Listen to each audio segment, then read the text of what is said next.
All right, let us say hello once again to Anthony Taylor. This man has been very busy as of late, not just in the squared circle, but he had quite a weekend this past weekend in Austin, Texas, and he wasn't even scheduled to fight, but he kind of ended up fighting anyways. But Anthony, great to see you, man. How are you? Mike, man, I'm great. I feel great. I look great. Look at me. Got my meat sweater on, boy. Man, I'm a pretty boy, but I'm doing good, man. How are you? I'm doing great. Where does one get a sweater like that? Shit. What's it called? Darn it. I forgot. I stumped you already. It's the first question. I think North Pole. It's one of those comfortable. North Face? Is it North Face? Yeah, that's the one right there. All right. Love them. All right. See? Okay, here we go. I got to find me one of those. Getting a little cold here in South Carolina, but absolutely, brother. Absolutely. That's the best. Let's just get right into this thing because you're in Austin, Texas. It's Friday. It's weigh-in day for the Misfits Boxing DAZN card. KSI has a face-to-face with Dillon Danis. Things get wild. Coffee and beverages fly all over the place. Both men are separated. It's a thing. Gets a lot of play. Everybody's talking about it. A little while later, we see another video of you walking out into the parking lot. You're calling out Dillon Danis for a fight. People are trying to hold you back. You break free. You crack the man in the face, and all hell sort of breaks loose for 30 to 45 seconds, and then it's over. So what happened? What led you to walk out there and just seek this man out? Well, I hit a rowdy, Dillon Danis coming in. He's just being a bully. He's picking on, reporters. He's over here acting tough with his MMA buddies or whoever the hell he's with. But he's just acting tough. And he feels, I can't be touched because I'm this jiu-jitsu world champion. No one's going to fight me in the street. So he comes there and do his thing with KSI. Flips his hat or smacks him in the face, throws coffee in his face, and he just runs off. It's like, man, don't come to a YouTube event trying to be a bully to other fighters, especially YouTubers who have no legitimate background of fighting. They're learning how to fight. This is called a YouTube event. Don't come over here trying to be a bully. You don't see John Jones trying to bully YouTubers, So I took out my hand to say something like no one's for years. No one has said or done anything to Dillon, and he's gotten away with it for so many years, for so long, to Logan Paul, Jake Paul, to Khabib, to all these things. He's gotten away with it. I had to let it be known, like, bro, don't come to this YouTube event where I'm at trying to be a bully, pushing reporters, thinking you're this tough bad guy. Because now I'm going to call you out. You want to fight YouTubers and boxers? Fight me. I'm an MMA fighter too. What's up? So then that's how it escalated. I gave him a little push with my left hand, and he tried to snap at me with a little quick jab. I threw my little left jab. He tried to hit me, and then that's why I clocked him with an overhand right, and he stumbled. I hit him with a restraining order punch, 50 yards back, baby. Wow. Without that truck being there, he would have fell. But look, we should never resort to violence, ladies and gentlemen. And I'm telling you guys, ladies and gentlemen, don't ever resort to violence because that's not always the way to resort to things. I could have sat down and had a talk with him. Hey, Dillon, come sit down with me on his chair. Let's go have a talk. Let's drink coffee. But instead, I said, fuck that. I'm going to hit you with an overhand right, buddy. Bah! You know what I'm saying? I had to let it be known, Mike. And the world is letting it be known. I got kids coming to me say, hey, thank you for the service. What? I've never served in the military. No, for what you did to Dillon Danis, baby. But that's how it all escalated. That's wild, man. So when he got in KSI's face, that whole thing happened. Was that the first time you had seen him out in Austin, or had you seen him prior to that?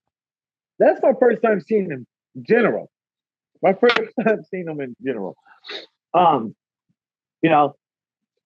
don't care about what Dillon Danis does. He's a troll. He's a bully at that. He's the biggest bully because it's not like KSI or any random guy is just going to walk up to Dillon Danis in the streets. Like, no, God, no. Dillon Danis just put you in a pretzel, break your damn leg or choke you out or break your arm. You're not that stupid. So no one was willing to challenge besides me. Hey, I'm looking to take on that consequence. It could have been a bad situation there.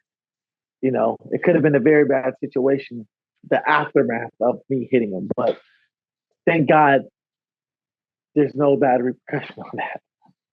Did you see him again after? Did you see him on Saturday at all?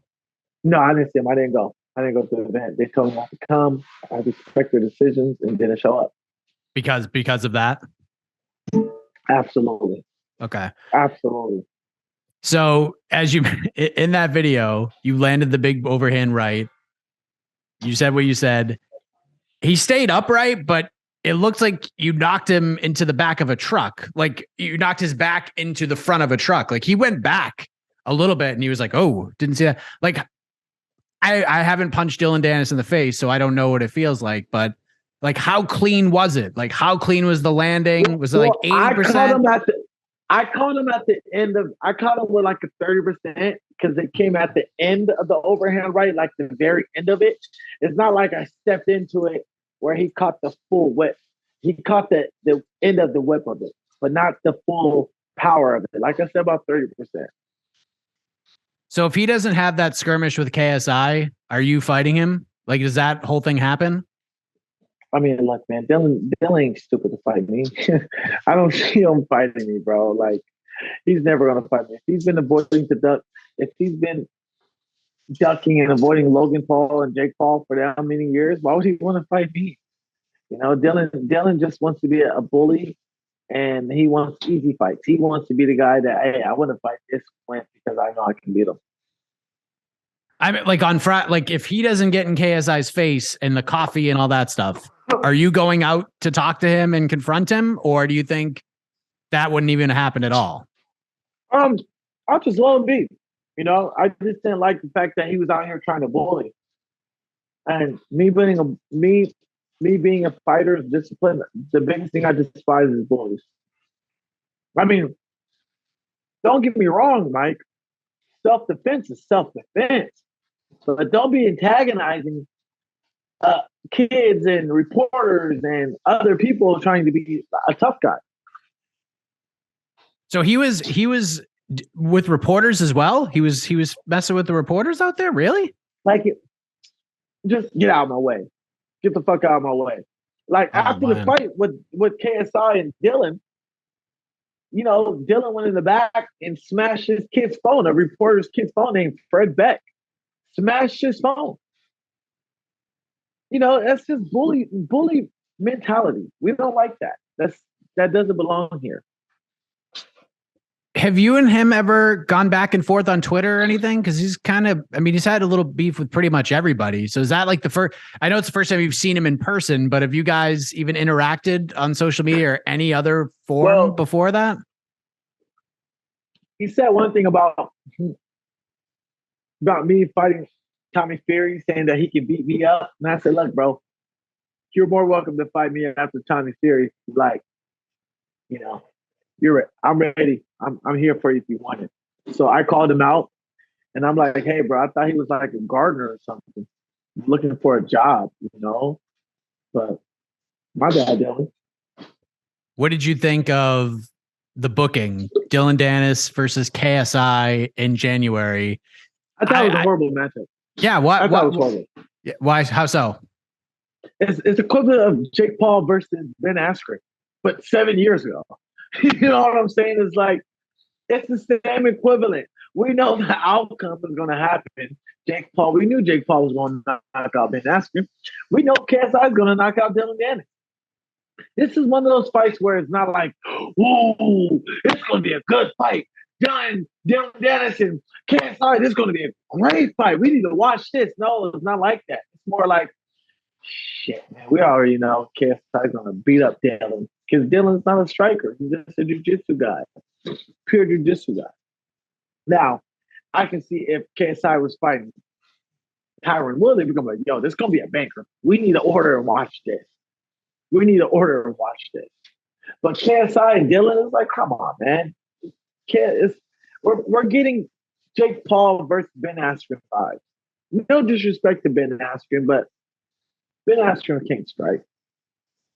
So why do you think this fight's happening then? Everybody's been wanting to see Dillon get hands put on for years, in either in the cage or in the ring. And KSI is the first one. Well, KSI is the second one to do that. I'm the first. Remember, KSI is fighting on Slot the second. Will you be there for that fight?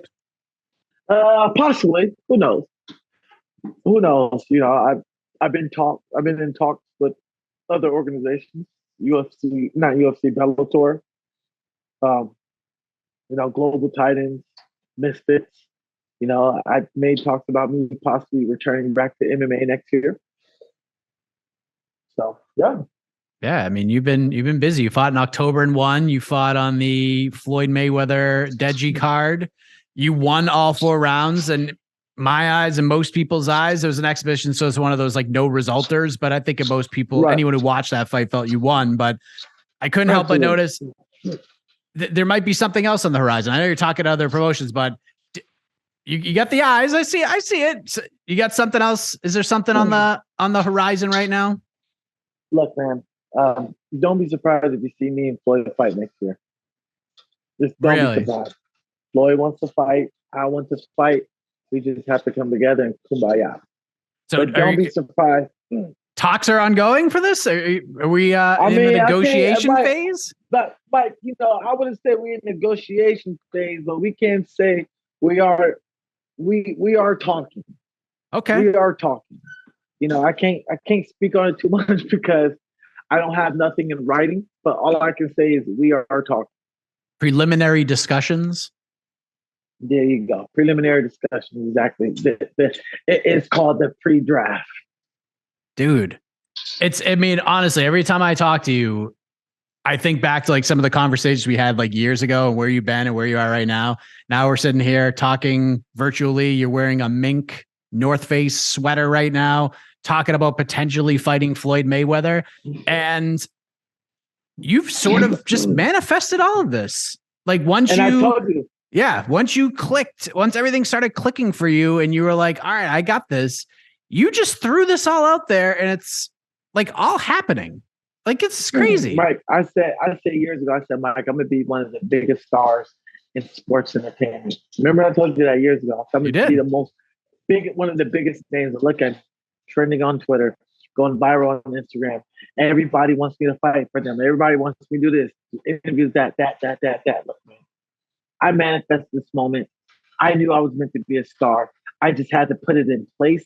And look, if I knew I could tell myself when I was 18, saying, hey, man, by the time 15 years from now, Anthony, you're going to be the biggest star, I would definitely live that life absolutely over again for the process, because it's none like the process of getting to where I'm at now. If you get this fight with Floyd, like what else is there for you? Honestly, because that's as big as it. That's gigantic. If you fight Floyd Mayweather, man, I fight Floyd Mayweather. Look, it's either gonna go 2 ways, well, 3 ways. I either fight KSI, I either fight Conor McGregor, or I'm taking my ass to WWE or AEW. Okay. Did you watch the AEW card on Saturday at all? No, I didn't, man. I've been flying. I've been flying all week. I'm exhausted. You're a busy man. I'm a busy man. I'm doing interviews. I'm doing special appearances. Look, man, I'm the hottest guy on the internet right now, but I'm doing it the right way. I'm kissing babies. I'm shaking hands. I'm meeting the presidents. I'm doing everything I can to please the crowd. And you're not forgetting about the little people, Anthony, which I appreciate, because some of the people I talked to 5-6 years ago, I can't talk to them anymore. And you make it happen. I appreciate that. And I'm sorry, I try to get back to you. My apologies. I get so much stuff going on my DMs, and I'm always been the same goofy guy since you first interviewed me. Anthony, goofy guy, funny personality. I've always been that same guy. Nothing's changed besides my social media number. That's all. I'm still going to be the same guy. Whenever you want to do an interview, you can always reach out to me. Let's do it. I appreciate that. Your boy AJ McKee is about to go to Japan and fight Satoshi under Ryzen rules, and that is phenomenal. I can't wait to watch that card, man. Right. It's going to be a great fight. Much success for AJ because he's living his dream. He's a very dangerous prospect out there. He's only 26, 27 years old. And a lot of people forget that. It's not like he's went to the ringer. I mean, he has, but he's doing it the right way. He's putting in the hard work. You cannot deny that hard work. He's fight the toughest fighters that Bellator had to offer and give him, and he's beating them all in a spectacular fashion. Yeah, that's going to be a crazy event, a crazy fight, but I will not take up any more of your time, my man. I appreciate it very much. I appreciate you giving me the time as always. Have a great holiday if I don't talk to you. And man, maybe Anthony Taylor versus Floyd Mayweather in 2023. What a freaking world, man. Let's do it. Let's go. Floyd, I want you now.